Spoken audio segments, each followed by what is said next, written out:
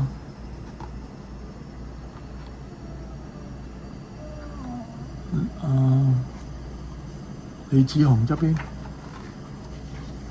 譚成。呢度就係發哥幫佢開門，跟住審幾張美金俾佢。嗱，呢度就係啦 ，No Smoking，Maximum 就係呢度啦。呢度係工廠大廈嘅落地爐嘅停車場，經典一幕啦。發哥食飯盒就燒肉，定住個嘴，跟住點知就見到當年嘅好拍檔啊，大佬啊，豪哥，你寫俾我嘅信都唔係咁講嘅。嗰場真係好經典，睇到好有感覺，眼濕濕。於是兩個大男人攬埋一齊。阿媽，豪哥，咁阿媽終於等到豪哥返嚟，諗住可以3年後重振江湖。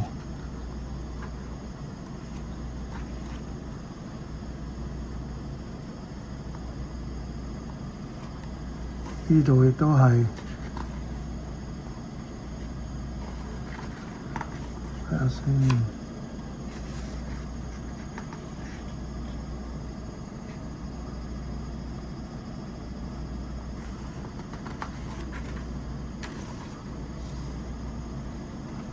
第二隻腳出嚟，當年好經典一幕，亦都係咬住啲牙籤。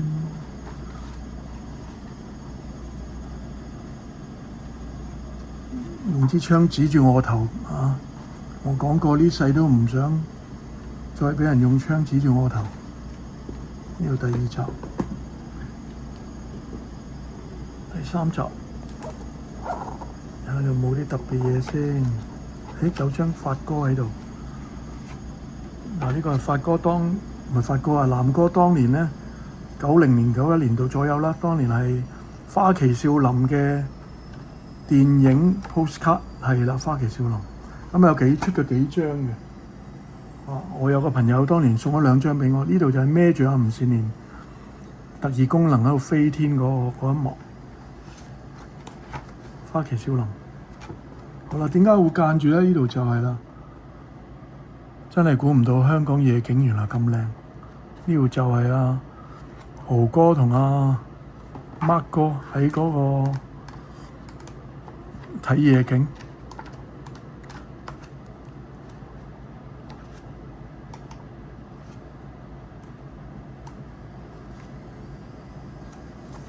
呢度頭先揭到少少就係個車房俾人搗亂啦。我哋殺咗阿成咁又點啊？李子雄個角色就係阿成啦，就係呢度啦。我就係唔想成世俾人撳住嚟打。你估我好鍾意同人黑咩？我衰咗3年啦，我就係等個機會爭返好氣，唔係要證明話俾人聽我威，只係想話俾人聽我唔見咗嘅嘢，我要自己攞返，就係呢幕啦。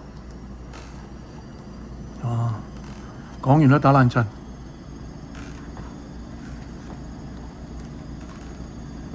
呢度就係有一幕，跟住佢坐返架遊艇返嚟，一響起個英雄本色音樂，又係打冷震嘅。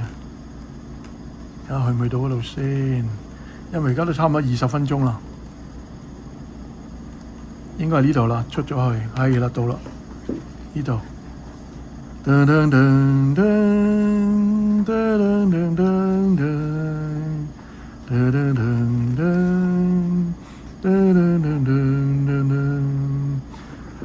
喺呢度揸翻隻快艇翻嚟，跟住就喺個碼頭邊就開始槍戰啦。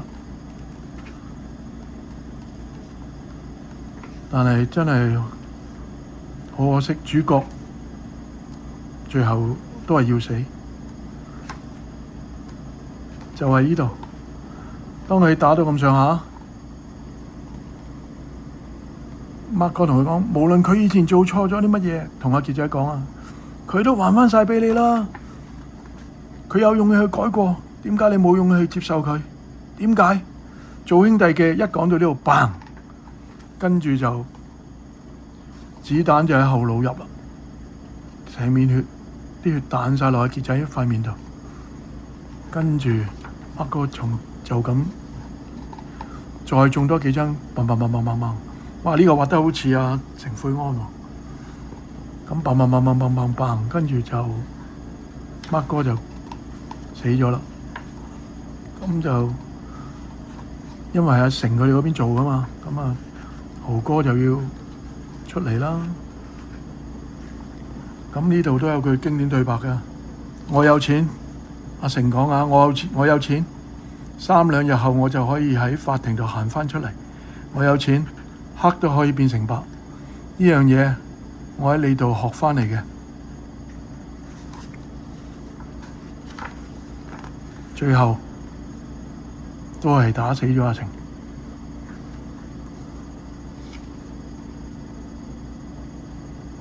豪哥就同阿細佬傑仔講：傑仔，你冇錯嘅。我哋大家行嘅路唔同，你行嘅路係啱嘅。以前我行錯咗，而家行返啱，唔算太遲啊。跟住就完啦。好，咁就睇到咁多，22分鐘啦。咁希望大家可以 CLS 留言、讚好、分享、訂閱，撳個鐘仔，做齊佢。英雄本色。黃水濱，咁有好多渠道仲有可以買嘅。佢而家香港書展就完咗啦，但係而家仲有2-3日嘅香港動漫電玩展呢。咁水濱興都有攤位嘅，喺科3嗰個 Comic Pop 嗰度入邊，佢有30-40個單位，每個單位細細個，但係都會可以買到有你嘅中意嘅嘢。咁我聽日星期一，聽日係7月27號星期一，我聽日都會去呢個香港動漫電玩展，睇下可唔可以又買到啲好嘢啦。水濱興睇下有邊啲我今次書展冇買到嘅，下次再買。咁因為都對呢啲漫畫從業員嘅表揚啦，漫畫行業已經式微。南哥細細個10幾歲睇英雄睇中華英雄都係英雄有關喎，好中意英雄喎。睇中華英雄，睇其他嘅漫畫書都係好嚮往。就算當年知道人工低都曾經寄個信去俾馬榮成想做助理，但係就冇回音，冇請到我。咁唔知好彩定唔好彩啦。咁經過咁多年呢30幾年，由最風光嘅漫畫事業玉郎王朝、自由人、天下，到而家少有嘅薄裝本，又或者剩返邱福龍龍哥嘅一啲長期嘅定期嘅漫畫之外，都好難再有實體本啦。咁都盡一點綿力支持下啦。咁多謝大家，拜拜。